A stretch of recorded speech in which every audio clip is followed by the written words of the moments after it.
lesson? Yeah, that's great, thanks. That's not the latest cup. Okay, good evening. All right, as we're getting ourselves geared up, fired up, warmed up for, thank you very much, for Shavuos. So I figured maybe we'll take a stab and make an attempt at something, one of the most difficult subjects, and one of the most, I think I dropped something over here, so that's one of the most difficult things to appreciate is the oral Torah. Here we are in a base medrash. Ain base medrash bli chiddush. There's no base medrash that doesn't have its own style, its own flavor, and certainly this base medrash has a very particular flavor. Anybody who steps into a base medrash gets already a smell. The ears open up, and you realize there's something different about the way Jews study than the way the rest of the world studies.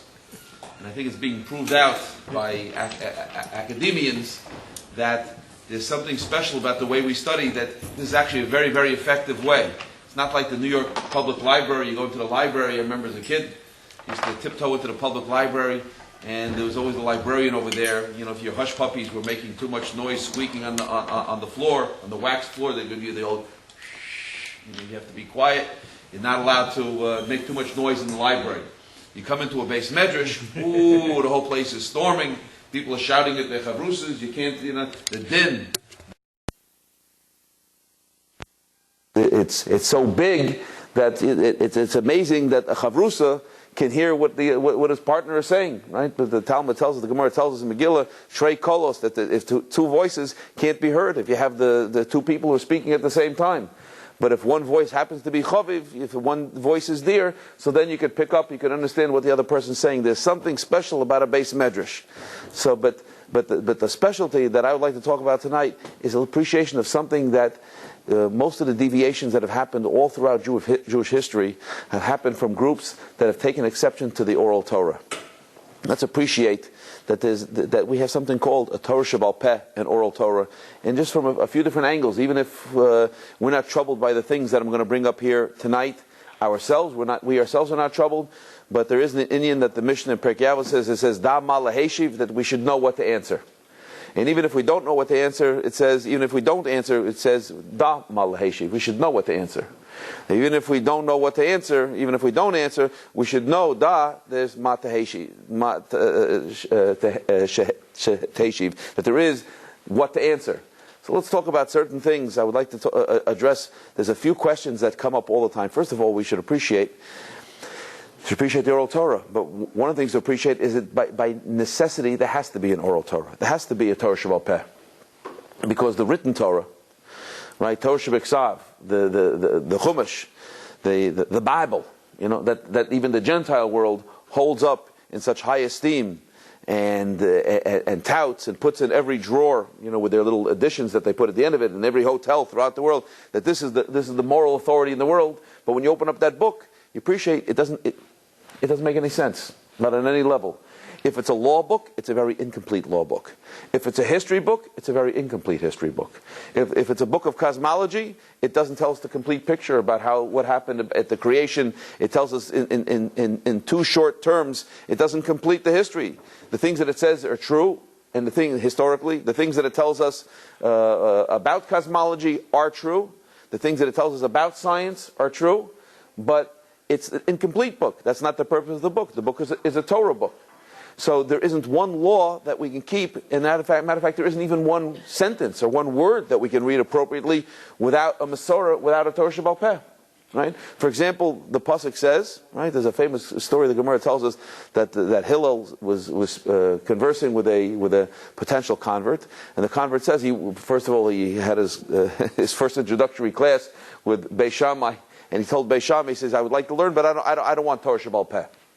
So Beis Shammai chased him out of the room with a baseball bat. And he comes to Hillel. Hillel had a softer approach. He goes, okay, I'll accept the premise. He says, let's start learning the Aleph Beis. And taught him Aleph Beis, Gimel, Dalet, Hey.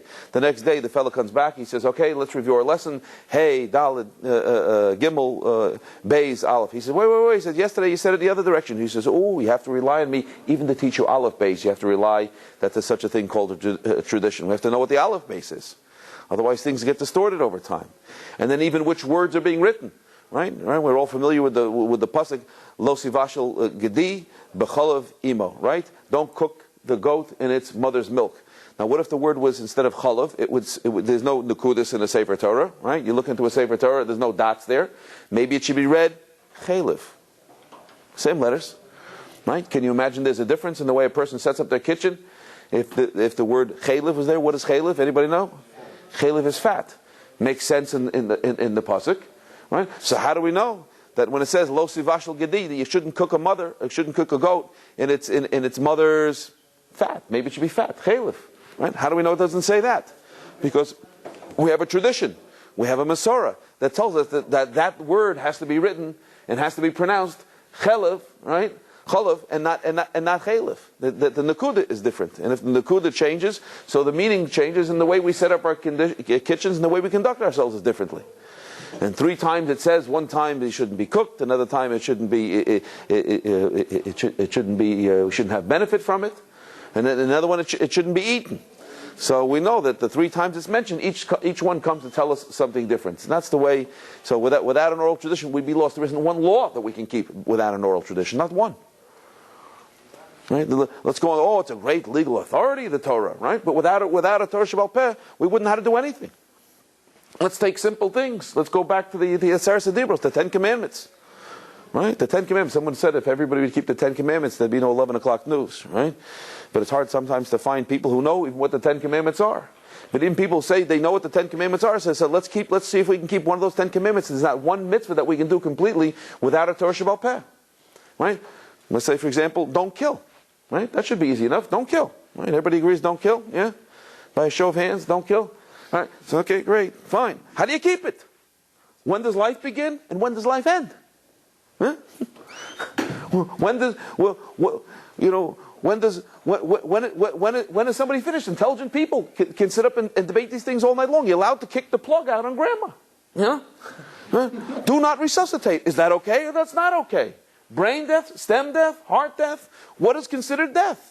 When does it happen? When is the person considered to be in a vegetative state? What's considered a vegetative state? What's called aggressive medical action? What are we allowed to do? What are we not allowed to do in order to save a person's life? Can we deprive the person, if they wrote in their will, can we deprive them of water, of basics? Are we allowed to or not allowed to? Is that considered murder by taking a passive role, or only if you're active in the thing? Right? What the world calls, riding the subways, I used to be in the subways more often, they see these things called, these signs for Planned Parenthood. You know, they have like a lady in a leotard jumping over and plucking a flower out of the ground over there. They want to make it like it's something, Planned Parenthood. It's a nice sanitized term for an abortion. So what one person might call Planned Parenthood, plucking a flower, to somebody else is murder. So when does life begin and when does life end? And intelligent people will stay up all night long and discuss it. Did the Torah mean something? The Torah did not mean something. And how can we give the death penalty if the Torah says that you're not allowed to kill? So what's considered killing? What about a preemptive strike? What if somebody's chasing is a road death and they're chasing somebody else? Are you allowed to? You're not allowed to. So let's go on. Let's choose a couple of other simple situations. Okay, don't be an adulterer. Okay, that seems simple enough. Yeah. When did marriage begin? When did marriage end? If we didn't have a Masechtas Kedusha that tells what starts marriage, what initiates it, and we didn't have a Masechta called Gittin that tells us how was the thing broken, how does it break, so we wouldn't begin to know, and we wouldn't know what's called adultery. Which act, which type of togetherness, what type of engagement would constitute something called adultery. We didn't know. Oh, Shabbos. Oh, keep the Sabbath holy. That seems simple enough. Simple enough. It's the biggest chelik. It's the biggest portion in all of our Achayim. Right? How to keep Shabbos appropriately. There's 39 times 39 malachas. Right? There's 39 avos malachas. Right? And there's theoretically 39 subsets. There's 39 toldos of each of those 39 malachas. It's 39 times 39, things that we're not allowed to do in order to keep Shabbos appropriately. And what does the Torah say? It says, "Kol machalel es Shabbos mos yamus." Anybody who's machalel the Shabbos, lo saseh malacha, don't do malacha. So you're not allowed to do malacha. which is equated to something called mechalel. What is that? The Torah doesn't say. And the only malacha which is mentioned is lo sivaro eish b'chol moshe sechem b'yom haShabbos. Don't light a fire. So the Karaites, right, who were one of these deviant groups that wanted to sort of circumvent and to get around and to avoid having to deal with Torah Sheba'al Peh, with the oral Torah, with all of its myriad details.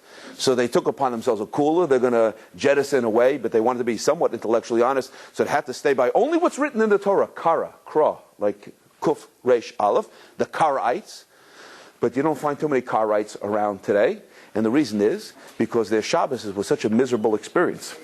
Because the only thing that's written is lo sivaro eish b'kol moshe sechem b'yom haShabbos, right? And so they don't have any fire. They didn't have any pre-existing fire to set to eat cholent or to eat a hot soup, right? Unless they wrapped it up in a towel or something beforehand, like they did hatmana. And they didn't have any lights in the house. They sit in the dark, right? And that's a very miserable thing because you don't know what's crawling over your food when you're sitting, you're eating.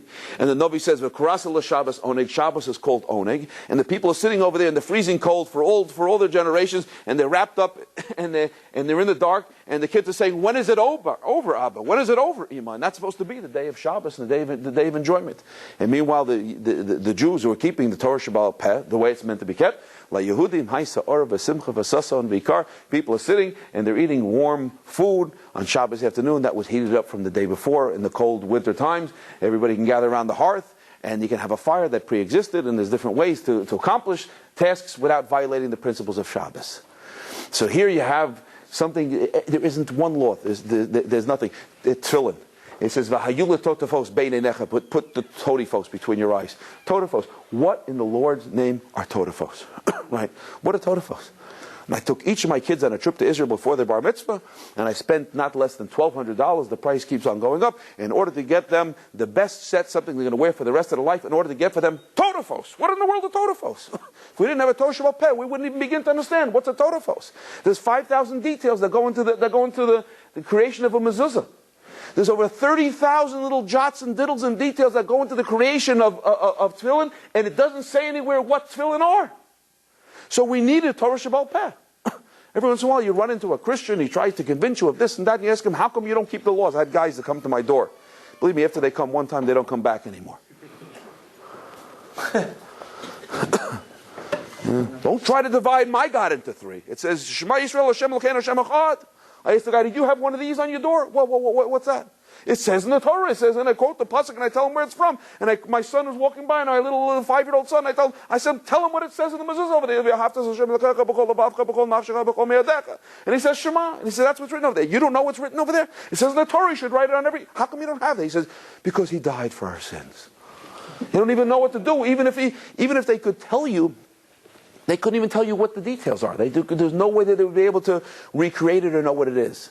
And I've run into people who ended up converting to Yiddishkeit because they went to their local priest or whatever, and they said, what does it say? You should put a mezuzah, you should put a thing on your doorpost, or it says you should put totafos, phylacteries, between your eyes. What are phylacteries? I have no idea. There's no way they would be able to come up with it, and yet you go all throughout the diaspora, you come and you visit the Yemenite community that was separate from the Jewish community from 2,400 years ago. They never went back for the second temple. And they got the same square black tefillin with all the parshas, just like we have the same parshas, the same Sefer Torah, everything, even though there's hundreds of thousands of details that go into the creation of a Sefer Torah. Kisvu lechem es asher azos. There isn't one mitzvah that we can do without a Torah Sheba'al Peh. The whole thing would shut down. And sometimes I bump into people and they ask me questions like this. I teach at Or Sameach in the morning and you meet some fresh new college students. And I don't blame them. People seem to think that somehow they can dismiss the oral Torah. And the oral Torah. Didn't you ever play the game of broken telephone? You know the broken telephone game? Okay. Yeah.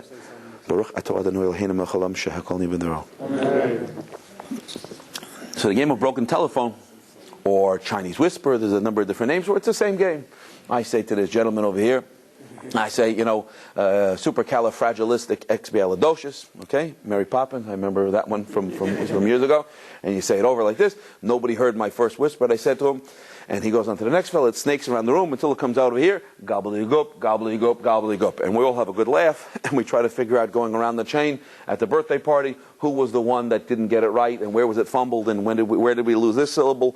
And it says, and if you can sit with 10 people around the room, and we can gobble up a phrase, and it can get mangled right in front of our eyes. So alachas kama v'kama, over the course of a history, in the lifetime of a difficult history of the Jewish people traveling through exile in different places, that of course stories are going to get distorted, and of course they're going to get exploded into, and meanings are going to change, and values are going to be lost, of course. So how can you rely on an oral tradition like that? Don't you see that in the game of broken telephone that the oral tradition is going to get distorted? And some people feel smart like that they can dismiss the entire oral Torah. But let's take a few moments and try to figure out what are some of the distinctions and differences between the Torah Sheba'al Peh that we have and the attempted dichoy, the attempted pushing off and dismissing of the oral Torah by giving it the false analogy of the game of broken telephone. And let's try just three differences. Number one, when we're playing this game called Chinese Whisper, broken telephone, and I happen to lean over and I say see how we can get lost, supercalifragilisticexpialidocious, and I say over this crazy little nonsense word over here, and then we watch it get distorted along the way, and it's very cute and it's very funny. The reason why it's funny and the reason why it's so cute is because I chose a nonsense silly word. Right? I wasn't whispering anything of any consequence into his ear. But I often marvel that my wife is able to hold kepi when we go to the doctor, and a couple of kids, this one has a cough and this one has a wheeze and this one has an earache, and she knows everybody's regimen, including my regimen of medicine. This one's taking the moxie-poxy, this one is taking the hoxy, and you got all of there, and she knows exactly who needs to take which medicine at which time, and she doesn't fail to deliver the right medicine to the right kid. And the reason why she's able to remember those things, and maybe she can't, sometimes I can't remember certain facts because they're not important. But if something's important, we're going to remember it. I meet a doctor friend of mine, knows every bone, every sinew, he knows the whole body inside and out. And he has all names of all these little diseases and this and that, and how things work. I'm just amazed at how much somebody, in order to become a medical doctor, how much information they have to be able to store away in their brains. But of course they have to learn that. First of all, they want to graduate from medical school. And second of all, they don't want a mistake because they don't want a lawsuit, a malpractice suit to land on their lap. They don't want to have a dead body in their office. So they have to learn these things because it's important, because it's a matter of life and death. Same thing, someone's flying an airplane pilot, he's taking a big responsibility. He has to know the mechanics and the machinery of the plane because he's taking 300 people across the ocean. And therefore, when Klal Yisrael learned the Torah for 40 years in the Midbar, and they learned all these thousands of details, and we had a whole nation that knows the whole Shas, everybody knew everything. So how were they able to memorize, and how were they able to store and hold on to such amazing amounts of information? And the answer is simple, because it was important information. Because it wasn't just, supercalifragilisticexpialidocious. Because it was information that now started to give meaning and to breathe life into every little jot and tittle of our entire existence. How do we live? How do we make meaning out of life? Because we wake up in the morning and we want to know, what do we do about the problem of time? The world is suffering with the problem of time. Time keeps on slipping into the future. Time is slipping through our hands. It goes through that little narrow chamber as the sand goes through the hourglass, and it's gone. And I can't grasp it, and I can't grasp it, and I can't grasp it, and, they can sing songs, oh, I have a photograph. Memories, but then the memories are gone, and the whole thing is gone. So what was it all about? What did I accomplish? What am I accomplishing? I hear the clock pounding louder and louder in my ears as time goes on, as the beard gets whiter. What's going to happen? What was it all worth? You stand by the funeral over there, but you understand, a person understands that if I can take a moment, I can memorialize it, I have to know, how do I connect with the Kodesh Baruch Hu at this moment over here? Otherwise, I'm in the process of dying. But this is called living. Kihem chayenu, and Torah is our life. It teaches us how to plug into life at each moment. How do I connect with the Kodesh Baruch Hu here and now and here and now and now again and now again? How do I connect with a slice of pizza pie? How do I connect with a wife and connect it with the Kodesh Baruch Hu? How do I connect everything I'm doing with the Kodesh Baruch Hu? It's important. This is our medicine. Ki yanei Hashem rofecha. It's not nonsense stuff. It's stuff that it's so valuable that everybody wants to make sure that they pass it correctly and pass it perfectly on to their children. It's not nonsense syllables that we're saying over here. It's things that everybody who takes it in and everybody who passes it on makes sure that they're doing it with that sense of importance. And that's in that profound sense of meaning. So therefore someone goes, oh, Chinese whisper. No, it's not a nonsense word. Something just on the opposite end. It's something so vital and crucial and important. And the next thing is, when we play this game, Chinese whisper, and it goes around the room, it snakes through the room. So we go along a single line, and until we finally get to the answer, and it's one line, and the chain is only as strong as its weakest link. You know, one person mistransmits, fumbles it, so I'm sorry, you know, the cord breaks over there, and then suddenly we have a total new phrase, a different set of syllables that comes out at the end over here. Is that how it works with the Torah Sheba'al Peh? Is that how the Torah was transmitted from generation to generation? Moshe Rabbeinu taught 600,000 adult males between the ages of 20 and 60. He taught a whole nation. He taught the four sons of Aaron. He taught Aaron. They taught the Sanhedrin. The Gemara goes through the whole process of who taught who. And then we have a Sanhedrin. We have 70 elders. They became, and they maintained, they were the Sanhedrin all through the time, up until the time of Mishnayos. We have Mordechai Tzaddik was from the remnant of the Sanhedrin, and the Sanhedrin doesn't die, right? It's a community, a tzibor eno meis. It's like patch pants. One person would pass, but the other one would be replaced. And so we always had groups of elders that were around. And it's very much like if you drop a little pebble into some water and it spreads out in concentric circles, so it doesn't go out in one single line, it goes out in circles. Parents are teaching their children. There's all kinds of circles. If we're going to want to go and trace around the circle in any generation, like the ring around the tree, we can figure out who has the most consistent and who has the most perfect information. And anybody who has any kind of deviation from that information, obviously is wrong. We want to know what the definition of Shabbos is. What is Shabbos? How do we keep Shabbos? So maybe it's something that it was, it's an arbitrary type of thing. No, we'll take a look around the ring over here and we'll find out that the people in Brooklyn and the people in Eretz Israel and the people over here and all these people sitting around the circle, they're keeping Shabbos in a consistent fashion over here. Or there may be a machlokus. Oh, but the machlokus that we have are usually about boundaries. They're not about the etzem zach itself, right? We have a machlokus about, whether a Kiddush cup is 2.9 fluid ounces, or whether it's 3.3 fluid ounces, or how much matzah we have to eat, and how fast we have to eat it. But do we have to eat matzah? Yes, do we have to eat matzah? And that we have to drink a certain amount of Kiddush, but what's called the Revi'is, we can argue about. When the Shabbos begin and when the Shabbos end? Is it 45 minutes? Is it 60 minutes? Is it 72 minutes? So fine, we can dispute about the boundaries. In the football leagues, they also have a dispute about if you land with 1 foot in and 1 foot out, if you land down with 2 feet, or if you happen to be over the space and you get carried out by a linebacker. So there's arguments about the boundaries. What about the etzem zach? There's no such thing as an argument. And therefore, when we want to examine, we want to know the truth and the veracity, we just go around the circle and we can see what is the basic truth. And when things start to change, we can see that one is so much different from the other. I had some kids that was teaching in Hebrew day school years back. And these young girls were becoming frum, Shomer Shabbos kids. And their parents schlepped them out, two different girls, to family bar mitzvahs, the same Shabbos. And they didn't want to go because it was happening in a Reform synagogue or someplace, in 2 different places. One was in Connecticut, the other one was in New Jersey. But the families agreed that they're going to stay in hotels nearby. So when they came back from the Shabbos, Monday morning, I asked them in class, how did it go? So one girl says that it was terrible. She said, they made my brother take off his yarmulke when he came into synagogue. And she was very upset about it. And the other one said, they made your brother take off his yarmulke? She says, they made me put on a yarmulke. So once they start to differ from each other, then they start to differ completely. But if you want to know what Shabbos is and you go around the room, it's not like, we don't know what it is. We fumbled a piece of information and it can't be found any place. There's a whole room filled with people. We can figure out, go around the generation, we can find out whatever it is that we don't know. And therefore it's not like this single looping lane of things that are going on, just one line. It's something that's going out in concentric circles in many different streams. You want to find out what it looks like? So go around the outside, the perimeter of the circle in the era in which you happen to live, and you can find out what the authentic article looks like, because things look consistent all around the perimeter of that circle. And then we come to one other third aspect of this to break the myth of the broken telephone.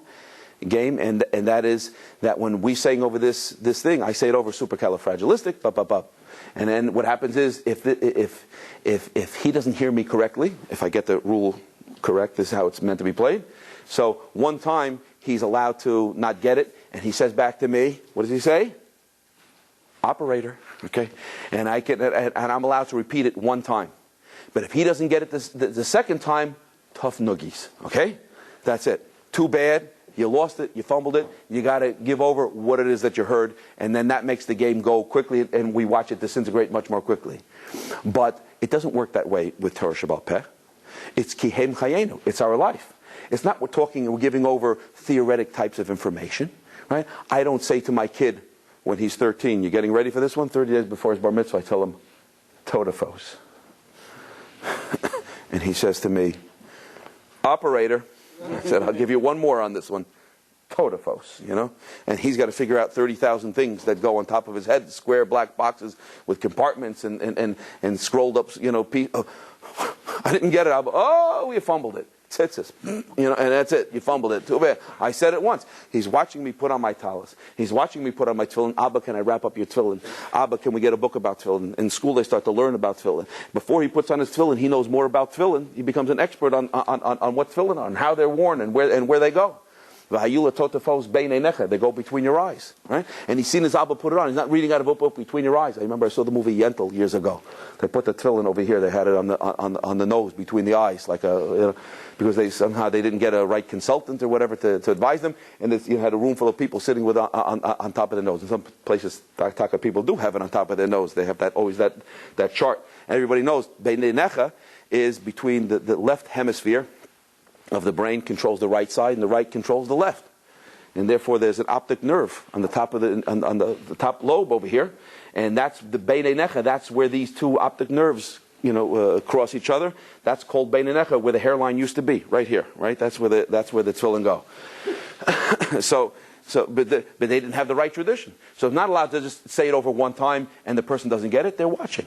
Right? Before, he got it to Levincha, b'yomahu, so you don't just read that pasuk once, and if you got it, you got it, you didn't get it. My kid is watching us do the Pesach Seder, and he's sitting at the Seder, and I sat by my great-grandfather's Pesach Seder. He was 86 when he passed away. I was 15. So sometimes a person is waiting 70 years until they're sitting in the captain's seat over there, and they're the one that have to give over the Pesach Seder. And during that time, you've seen it worn, and you've seen it acted upon, and you've seen it done so many times. So by the time you're stepping up to do it, you've watched it lived, and you've watched it being played out in life. So it's not just something that, somebody says something to somebody and then it dissipates and it gets lost along the way. It's things that people are living on a daily basis. You're watching people make kiddush, you're watching people daven, you're watching and you're training and you're learning many, many times. And you have overlapping generations. Not just something one person has a single contact with one single person. It's you're seeing multiple people. You're seeing groups of people and large amounts of people do these things before it's your turn to step up to bat and have a chance at it. Now the question is, and people ask very often, we'll take just a short list of things over here, items, and that is, what is the reason why the Torah in its divine wisdom, we can't say what the real reason is, we never know what the real reason is. But what are some of the benefits, what are some of the tamim that we have? Why do we have an oral Torah? Why not write everything down? So Rabbi Samson Raphael Hirsch, Rabbi Hirsch says the following thing. He says in the beginning of Sefer Mishpatim, in Parshas Mishpatim, he says that the Torah Sheba'al Peh, and this aligns with what we said before, that there isn't one law that we can keep based upon what's written in the Chumash. It's a very, very incomplete book. The stories are incomplete and filled with questions, and the laws are incomplete, and there's not one that we can keep.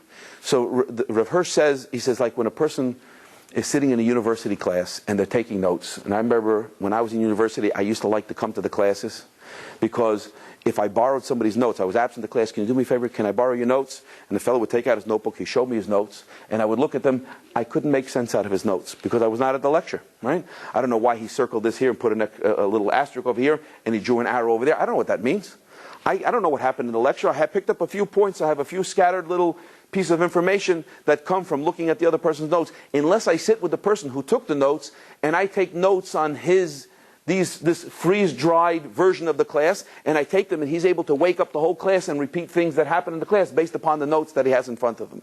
So he says that the Chumash is effectively like the notes at a scientific lecture that a person takes. The Chumash is nothing more than just the small little notes. And that the real Torah is the Torah Sheba'al Peh. That the real lecture is the discussion that surrounds and that can be reconstituted from the Chumash itself. The reputation is that the Vilna Gaon, at the age of 40, he didn't learn Gemara anymore. He only learned Chumash, and from the Chumash he was able to see the Gemara. The same way, if a person looked at the DNA of a tree, he'd be able to see the whole tree inside the DNA. Usually we're working from the tree and we're tracing our way back and says, where do we see this leaf and where do we see this possibility in the DNA, in the genome of the species? We're tracing back to the Gemara, and we're tracing from the Gemara back to the Chumash. That's what the Gemara is busy doing. From where do we know this? Menahani Mili, where do we know such a thing? And we're tracing back to the DNA. But the Vilna Gaon after a while was able to look at the DNA from like inside the tree and able to see the entire tree and all the possibilities that can emanate from inside. So in a beautiful way, what happens is the Chumash becomes a very neat carrying case, since it's the notes to a lecture. It becomes something much more easy to carry. How's the system set up? All we need is a Sefer Torah. I daven in a shul in the morning, and they have a Sefer Torah that you could put in your back pocket. It's almost like a siddur. It's something that small. You take something a Chumash, and the Chumash has in it all of these ideas are all woven into it. And there's kids I know in Muncie. I see these sweet little kids. They look like they ride their bicycles to Or Sameach in the morning, and they're sitting over there, and they look like they're staring into outer space, but they're mumbling to themselves. These kids know all 5,000 some odd Mishnayos that are in from the building blocks of Torah Sheba'al Peh. They know all the Mishnayos. So you need a bunch of geniuses to know all of Mishnayos. It's not difficult to remember. I can tell you 5,000 jingles, commercial jingles, and baseball statistics. If you want, they just start to pour out at different times. So it was the product of a misspent youth, right? But if somebody would sit there with a fresh mind and pour all this information in, and it would. So you need a Chumash, you need the Torah, you need the Mishnayos, and then you need the 13 principles that the Torah is darshaned with, and you can theoretically recreate the entire Torah Sheba'al Peh. So effectively, all you need is this neat little carrying case called a Chumash, and with that Chumash and the Mishnayos, you can recreate every situation. And therefore, the Torah has this quality that it's the Torah Sheba'al Peh can't be written down because, number one, it would be too heavy. And the other thing is, we would never be able to apply to all the different complex, changing situations throughout history, right? So we're learning the principles, right? We're learning Arba Avos Nezikin. We're going to learn about the principles of damage. You can't be that it's only about an ox, because maybe there's going to be some places where they don't have oxes. Maybe they're going to have cars. But cars have to fit somewhere into those principles, and bicycles and flying baseballs and these type of things have to fit in. We have to know if it's Aish. We have to know if it's kayak. We have to know if it's what is an arrow. We have to know what is a bullet. We have to know what all these different things, how they fit into the principles that the Chumash had given us. The Chumash gave us certain principles, and those principles don't disappear.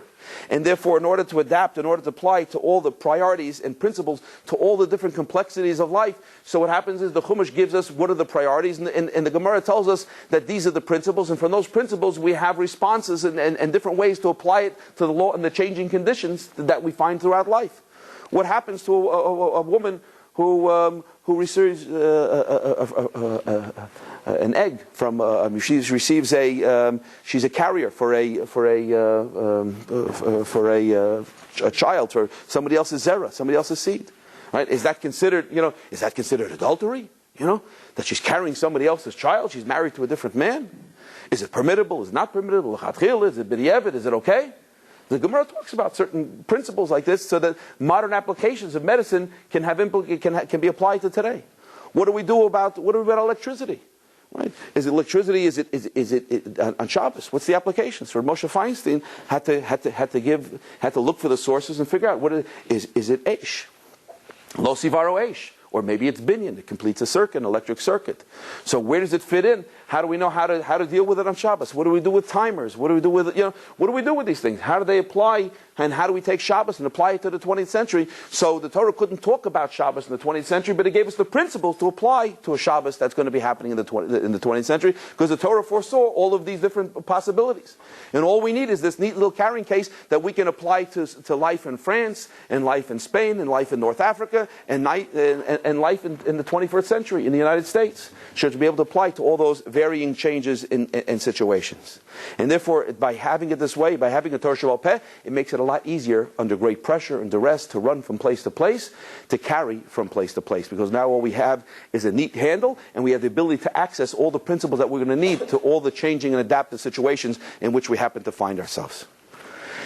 And there's another group of reasons why we can appreciate, and perhaps we can appreciate the wisdom of the Torah Sheba'al Peh.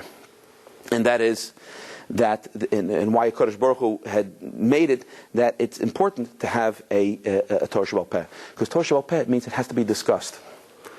As we said before, you don't come into a base medrash and see it's a quiet little place and everybody's sitting quiet reading to themselves. When I learned to read English when I was a kid, you don't move your lips when you read, because that's going to slow you down. You read it with your eyes.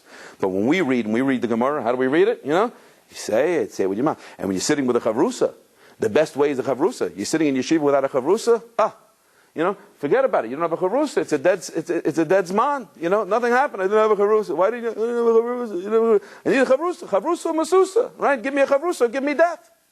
Right? If I don't have a chavrusa, I need a chavrusa. I need someone to discuss it with. Once I have a chavrusa, we're sitting over there and we're going to have a good fight. The Gemara says an amazing thing. It says that Talmidei Chachamim marbim shalom ba'olam. Talmidei Chachamim bring peace to the world.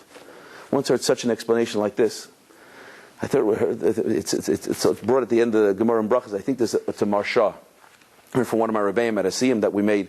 He says, what do you mean Talmidei Chachamim marbim shalom ba'olam? You see, Talmidei Chachamim are fighting all the time, like big lions. This one, no, it's this and that. You got it wrong. They're fighting. In the Gemara, they're fighting. And in real life, they fight. What do you mean marbim shalom? No, picking on different points. He said he doesn't understand. He left out this. They're fighting with each other. Come to the base medrash, you find people they're fighting. They're having a big argument. So what do you mean? Talmidei Chachamim marbim shalom ba'olam. So there's an idea like this, that just like we find from that parnasa shel adam katzav from Rosh Hashanah, the livelihood of a person, the Gemara says, is decided from Rosh Hashanah to Rosh Hashanah. So also there's a number of other things that determine mi yechav and mi yamus, who's going to live and who's going to die. But it's also determined how many wars will be fought in the world. There'll be a Muhammad. So let's say it was determined on Rosh Hashanah, this past Rosh Hashanah, that there's going to be 1,000 wars that will be fought in the world today, in this year. 1,000 wars. A decree, a gezerah min hashamayim, that there's going to be 1,000 milchamas that'll be fought in the world this year. So what happens is one morning, one lion gets up and he takes his giant chas and shas off the shelf and he marches off to the base medrash, and he takes his Gemara with him and he opens up the tome of the Talmud in front of his elderly chavrusa, and they give a tug on the beard, and then the race begins and they start to pound and to shout and to bang heads with each other, and there's one is standing up and shouting and pounding on the stender, and the other one's pointing into his face, and they're yelling and they're pounding, ooh, and they're fighting a war. But not an ego battle of although there's some masculine energy which is invested over here, not a war to find out who's right, but a war to find out what's right. It's a war for emes. It's a war for truth. It's a war l'shem shemayim. And now that they fought this battle over here, there's 999 battles that will be fought in the world this year. And therefore there's one less that will have to be fought out onto the battlefields where people are dropping regular hydrogen bombs and neutron bombs and these type of things, and Scud missiles and these type of things. So now they're dropping the Barta bombs and Ram bombs and all kinds of different things on each other. And they're fighting like that, and the fight comes out like that. So there's one that's deducted from the fights that happen in the world. So it's very necessary that people, that when you're doing Torah Sheba'al Peh, that it's like talk radio. You're entering a chat room and you're fighting and you're discussing, and you have to have a discussion with somebody, because until you discuss it, you don't understand it. You got to get involved with discussion. This is a lecture style. This is not the way that Torah is learned. Torah is learned because you have to hear what you have to say, and you have to be involved, and you have to say it, because when you say it over and you have to repeat it and you have to make it understood to yourself, so then it enters into your system. It becomes a part of you. You have to internalize it. We're not the people of the book. We're the people of discussion. And therefore the Gemara was written down, even though it was written down, it's Torah Sheba'al Peh, it's written down, but it's written down in such a way that it still requires that you have to discuss it. You can't sit there with your feet up on the table, even with an Art Scroll Gemara, and say, like it's the op-ed page of the New York Times. There's a way to write when something is to be read as writing, and there's a way to write when something is to be read that it's meant to be part of a discussion. You have to act out the play in order for the play to enter into your system, in order for it to be real to you. So you sit with the chavrusa and he said, you understand it now? No, say it. Okay, I have to say it over. And you have to explain somebody's position. Then you have to defend your position. Then you have to understand my position. And we have to have a good fight. Or we didn't have a good morning yet learning, so we just started the discussion. If you just got a little piece, but let's see if we can repeat it. And now it brings up another problem over here. We have to straighten out these wrinkles over here. Now we have a clash of principles. How can it say this over here? How can it say that over there? We have a stira, so let's try to understand the contradiction. And that's why Bavli is bilavav. It has to be with your whole heart. It's inviting us into the discussion. Enter into the discussion. Get into a fight. Get into the fight with your chavrusa. And that's why it's very important. It has to be Torah Sheba'al Peh, because we're not the people of the book. We're the people of the discussion. And another thing is, since the Torah cannot be understood, it was set up that the Torah Sheba'al Peh is set up in such a way that even with Art Scroll around, even with all the different helps and all the different Gemara helpers and tutors and that, nobody ever became a Talmud Chacham yet. And nobody ever opened up a yeshiva that he didn't have contact with somebody else who knew how to learn Gemara with a Rabbi, right? That somebody didn't give him the key about how to learn, how to think, and how to go consistently through a piece of Gemara, and to get the key to learning how to learn many different pieces of Gemara. Nobody became a Talmud Chacham just by taking a university course and buying all the Art Scroll books and taking 101 and 303 and 505, Judaism and Talmud and these type of things. A person would have to have sat by a Rebbe. And there's a couple of good reasons why it's important that when that the Torah was set up in such a way that you look at the book, the Chumash is a dead book. I'm sorry. Then you need a Rashi. You need a teacher. And you also need a living teacher to teach you how to open up and how to even understand Rashi, to understand what is the Gemara saying. Because the Torah wanted us to be in touch with a living person, and to be in touch with somebody not only who just understood the information, but somebody who's living the information. And the Torah wanted us to be able to see the people who came before us, who have some understanding about how not just to learn it, but how to apply it to their lives. Because the Chazal tell us that Gedola Shimusha Yoser Milimuda, that it's more important when a person sometimes spends time hanging around, or being in the company of, or servicing a Talmud scholar, even more than if you have a chance to learn by him. Right? If you had a few moments, an hour to spend just having to help Reb Moshe Feinstein get into a car, or to watch him eating dinner, or to watch him behaving and interacting with his wife and children, you would learn much more than if you spent an hour learning even his tshuvas with him. Right? Because during that time, you would begin to see certain things and certain angles and appreciation about life, about how a person conducts themselves and what is their priority. Because more than the words that are in the books, and more than the words that we find that are being played out in the priority system that we get from Torah Sheba'al Peh, because without Torah Sheba'al Peh, we wouldn't know exactly how to prioritize what comes before what. Honor your mother and father. Okay? Great. Everybody got that? Let's learn how to honor our mother and father. Keep the Sabbath holy. Fantastic. Okay? We have another book on that. What if your mother and father tell you not to keep the Sabbath holy? What happens when you have a conflict between mitzvahs, right? How do we prioritize? What happens when you're going to do a mitzvah and suddenly you're interrupted by a mace mitzvah and you have an opportunity to do something else? So which do you drop in? What if you can't fulfill both of them? How do we prioritize in life? So sometimes a person spends time with the Talmud Chacham and they begin to see, how does a husband ideally talk to a wife? How does a family interact at a Shabbos table? We have to see these things. If we didn't see how the music that's between the words and inside the words, how it's being played out inside of a living Sefer Torah, inside of a Lebedik Sefer Torah, then we don't understand what the Torah is about. We're just looking at notes of a music without having heard the music being played by a master. When we're seeing the music being played by a master, so you're watching a symphony in process over here. You see how a Gadol B'Yisrael walks into a room and how he shakes hands and how he greets people and how he conducts himself, Ben Adam L'Chavero, and then Ben Adam L'Makom, how he davens. Then you see how if I tell you the truth, one of the best gifts that I ever had when I came to yeshiva was I wasn't so interested in learning in the beginning. And even after a while, it took a while for some fire, some appreciation to catch. I remember the first time sitting in the base medrash. And finally, it caught on. I would sit there sort of cool and aloof, and just trying to figure it out from a distance. And I learned enough words and had enough ideas. I'm sitting with a chavrus, and he starts to read the Gemara and explain. I said, he doesn't know what he's talking about. I said, it's like this. You're saying, He tells me, no. He's reading it another way. What are you talking about? It's this, And all of a sudden, I stood up and I took my yarmulke and I threw it at him, threw it right in his face. Never forget that, And the whole base was like, the whole base manager was, whoa, what happened to him, Guy handed me my yarmulke back, and we went up to the front of to the Rosh Hashiva in front, and we both had our Gemaras, and we pointed, and I'm telling him, and the Rosh Hashiva said, he's right. Okay, we went back. Okay, let me try to understand. But I said, whoa, that was the first time I felt like, now I'm engaged. Now I'm involved. So I wasn't interested so much before that, but I could drive a car. And the Rosh Hashiva, he didn't drive. And he needed to get here, and he needed to get there, and I took his family for Shabbos. On our way to Shabbos, we had 10 kids in the car, and the van broke down on the West Side Highway.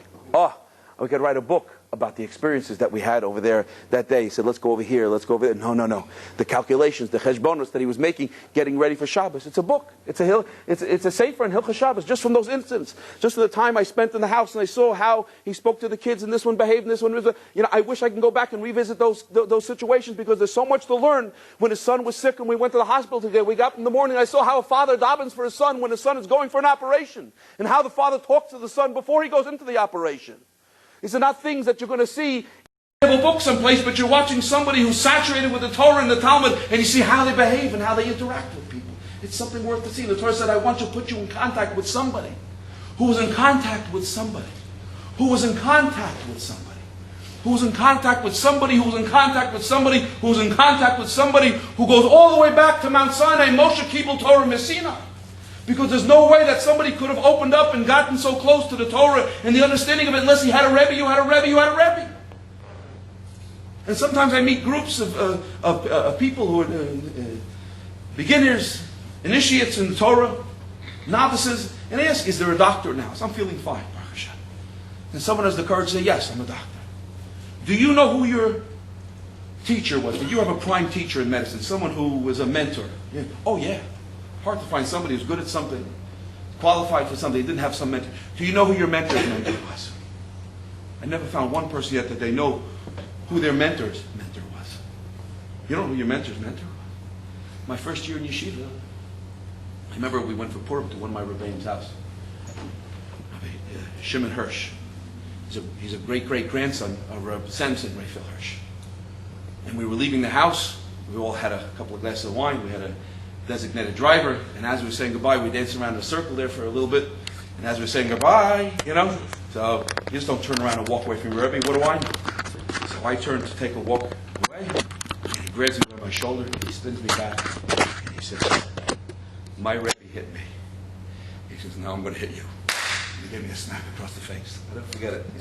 My first reaction was, karate. I felt the sting on my face. Later on, I got an appreciation course. His Rebbe was Rav Aaron Kotler. Rav Aaron Kotler's Rebbe was the Alter from Slobodka. The Alter from Slobodka's Rebbe was the Alter from Kelm, Reb Simcha Zisel from Kelm. The Reb Simcha Zisel, the Alter from Kelm's Rebbe, was Reb Yosef Salanter. Reb Yosef Salanter, the father of the Musar movement. Reb Yosef Salanter's Rebbe was Reb Zundel from Salanter, was a hidden tzaddik that Reb Yosef Salanter had discovered out in the woods by himself, and he realized that this is a great person. And he told Reb Yosef Salanter, if you'll study Musar, you'll make something out of yourself. And Reb Zundel's from Salant, his Rebbe was Reb Chaim Volozhin, right? Who was a great student, the famous student of the Vilna Gaon, who was the mountain peak of scholarship for the last 300 years. And of course, Reb Chaim Volozhin's Rebbe was the Vilna Gaon. And so by transference, over the course of maybe 7 or 8 different, hands, I got a smack from the Vilna Gaon. Okay? And when my kids misbehave, I tell them, watch out, you get a smack from the Vilna Gaon, Because it goes down from generation to generation. We can trace back, and we know who our Rebbe is going all the way back. We can go back to Har Sinai, and we can find out who the people are. We have rich lists of names of people. So don't tell me that this thing can get pushed off because, broken telephone. We know the geniuses and we know the mountain peaks that know everything going all the way back through all the generations.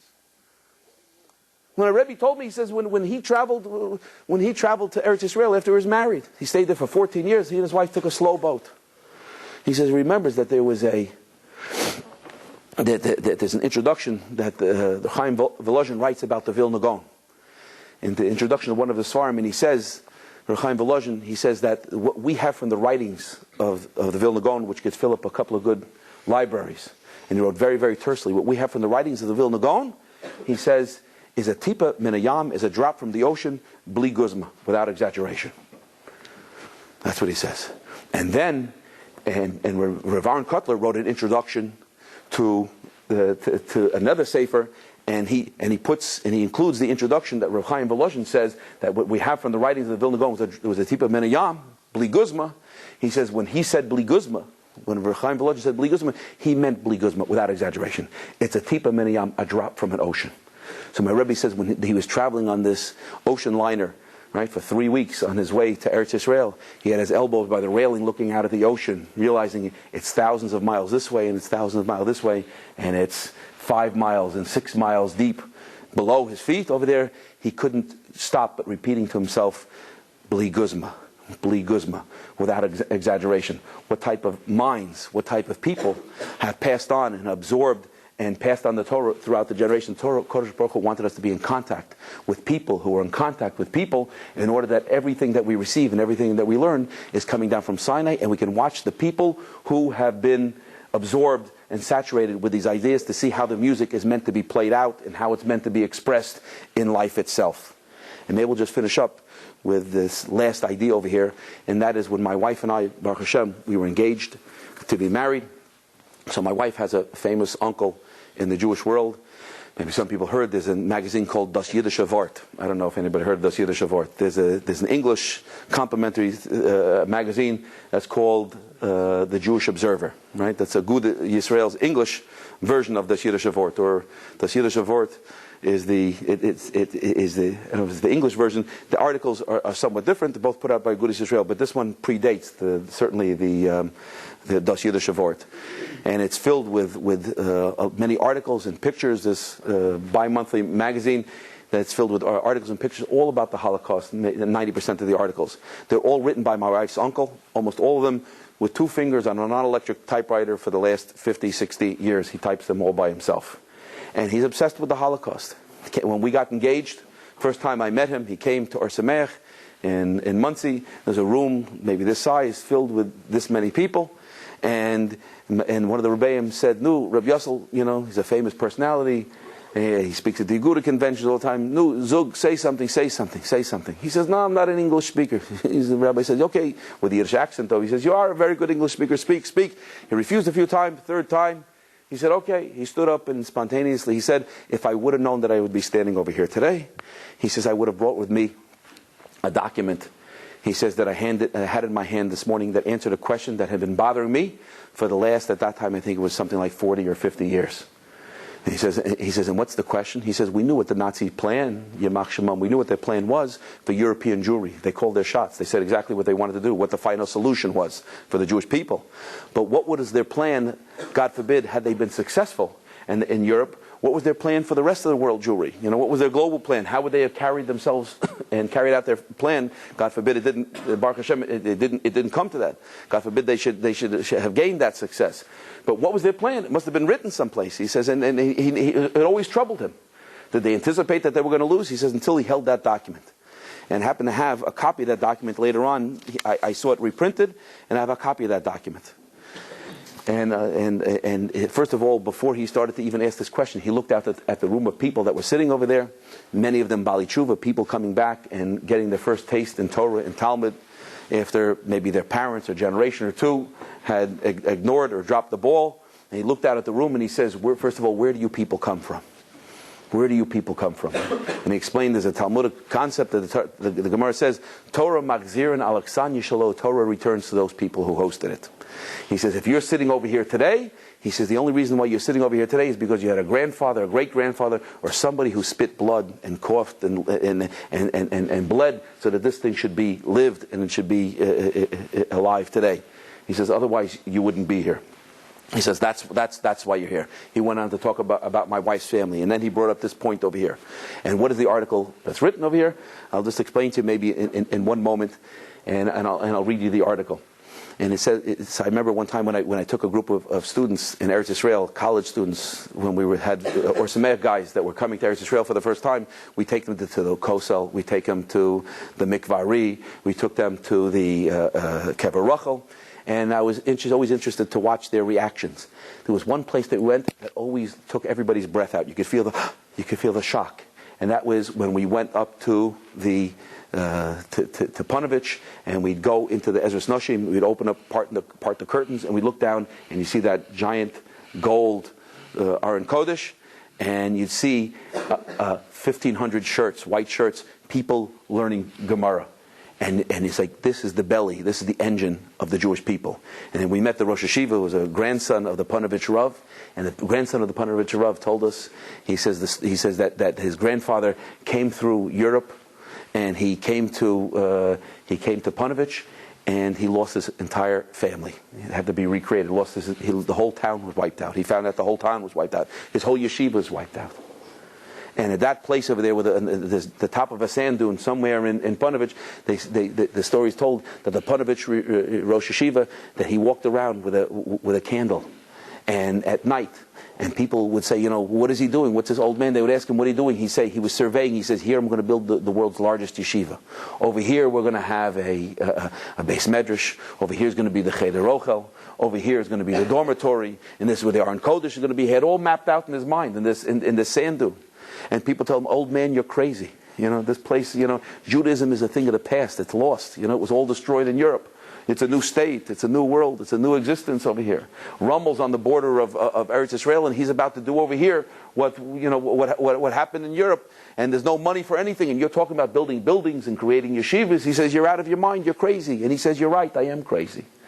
He says, I'm crazy. He says, if I would run through the streets of Tel Aviv breaking windows, people would excuse me. He says, Nebuch, the old man, he went crazy from the tzaras. He went mad from the pain and the anguish that he had to endure. I lost everything.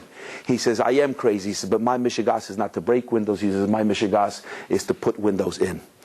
He says, and you go back there and you see that he had this idea in his mind, and you see thousands of people. That's revenge. This is what they wanted to wipe out, and this is what we're able to put in.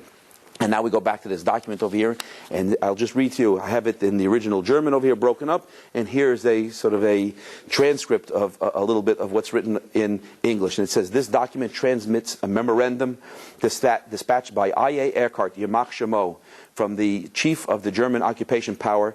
It is an order dated October 25th, 1940, from Das Rakenstrafe, okay, there's no vowels over here, okay, the central office of the German security forces. They make one word out of that in German.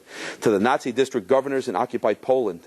So they go right from Germany to Poland, and this explains why they went from Germany to Poland, instructing them not to grant exit visas to Ostjuden, the Jews from Eastern Europe. Why? The reason behind this order is clearly spelled out: the fear that because of their orthodoxen in Stuhlung, because of their orthodoxies, these Unterstuden, these Eastern European Jews, would provide the Rabbiner und the Talmuder, the rabbis and the Talmud and teachers of the Talmud, who would create the gestiegen Ugerschrogen, the spiritual regeneration of the Jews in America throughout the world. Their plan was, you eliminate the Talmud, you eliminate the Talmud scholars, and the Jewry will die and wither on its own, because people won't know what to do. This is why we take a fast day for the translation of the Septuagint, that the Torah was translated, and it was put into the corner like a book, like an English Bible, like the Iliad, like the Odyssey, like literature, and now it sits on the book with Aesop's fables, and it doesn't have any practical use to it.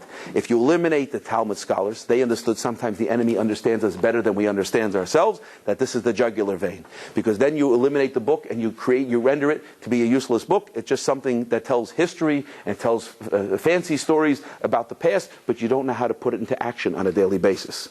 But if they understood also that if they're going to let these people out, that they're going to have the key to tell us how to understand the Chumash and how to teach and how to understand the Talmud, then the Jewish people are going to wake up and they're going to carry on their traditions from generation to generation. And therefore, to appreciate what we have in our hands, that you walk into a beis medrash and hear the Kol Torah that's going on, this is the revenge. This is the postscript that we have, that we can take a kosher revenge against those people throughout history who have tried to eliminate us. And that's the revenge that the Rebbe that we mentioned before, the Panovitcher Rebbe, was able to take and said, I'm going to recreate. They want to eliminate it, so in defiance, we're going to recreate, and we're going to keep that Kol Torah alive, because that's what keeps the Jewish people alive.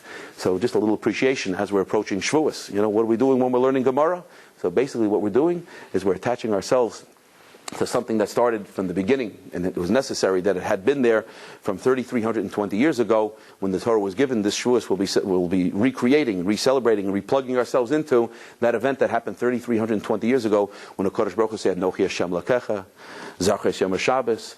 But how do you keep the Shabbos? So along with that comes the set of instructions and the details, the jots and the diddles that we keep alive and we keep learning to this very day. Wish everybody in advance that you should have a Chag Sameach when the time comes, B'ezras Hashem.